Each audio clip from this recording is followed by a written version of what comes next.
এখানে কোনো বক্তব্য দিতে আসি নাই একজন চলচ্চিত্র নির্মাতা হিসেবে বা স্থপতি হিসেবে। আমি আসছি একজন পিতা হিসেবে, যে পিতা তার বাড়িতে একজন মানসিকভাবে আক্রান্ত 21 বছরের সন্তানকে রেখে আসছি।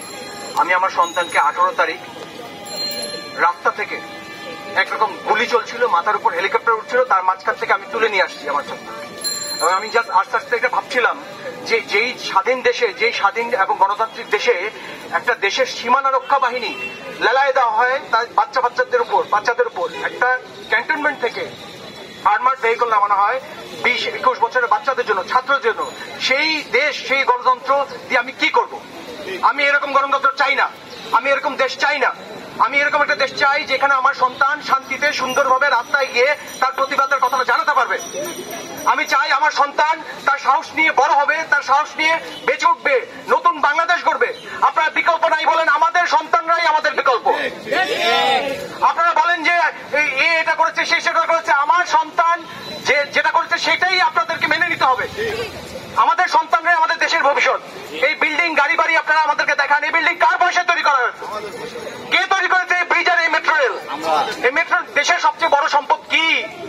দেশের মানুষ, দেশের ছাত্র। আমাদের পরবর্তী প্রজন্মকে যদি আমরা রক্ষা করতে না পারি, এই নির্লজ্জতা, এই কাপুরুষতা নিয়ে আমি বাঁচতে চাই। সেই জন্য আমি আজকে এসেছি।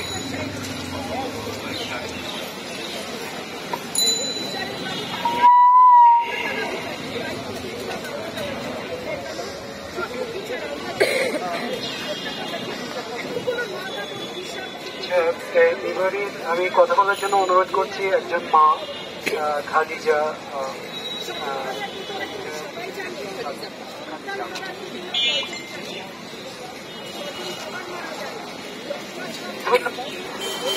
আমি আজকে এসেছি, আমার ছেলেমেয়েরা তাদের অধিকার চাইবে। চাইলেই কি আমাকে গালি দিতে হবে? আমার বাচ্চাদের বলে দিতে হবে যে তারা স্বাধীনতা বিরোধী? তাদের কি অধিকার নাই? তারা কি চায়? তারা কি জানে না যে তাদের ভবিষ্যৎ কোন দিকে যেতে হবে? তারা তো বিদেশে পালিয়ে যাচ্ছে না, তারা তো বিদেশে যাওয়ার জন্য, লেখাপড়া করার জন্য অন্য দেশের ভিসা নেয় নাই। ওরা এই দেশেই আছে, ওরা এই দেশে অনেক কষ্ট করে বড় বড় ইউনিভার্সিটিগুলিতে ঢুকেছে। এটা তো মেধার দরকার হয়, এটা তো সাহসের দরকার হয়, অধ্যবসায়ের দরকার হয়। ওদের ভবিষ্যতের সম্পর্কে ওরা কি কথা বলতে পারে না? বললেই কি ওদেরকে বলতে হবে ওরা রাজাকার? কেন বলবো আমরা? কেন আমরা এইসব গালি শুনবো? আমি চাই যে আমাদের ছেলেমেয়েরা গর্বের সাথে, সাহসের সাথে এই দেশে বসবাস করুক। ধন্যবাদ।